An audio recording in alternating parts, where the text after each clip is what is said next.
di Kabupaten Aceh Jaya mulai surut. Banjir kali ini menyebabkan belasan desa di 2 kecamatan tersebut sempat terendam banjir. Banjir yang merendam perkampungan di 2 kecamatan Kabupaten Aceh Jaya kini sudah berangsur surut.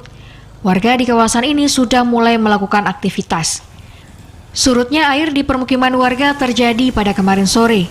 Saat ini para warga mulai membersihkan rumah mereka dan sebagian lainnya melakukan aktivitas. 2 desa dalam Kecamatan Tenom, yaitu Desa Pasitimon dan Pasiglima, bahkan rumah mereka yang sempat terendam kini sudah tidak terlihat air yang menggenang.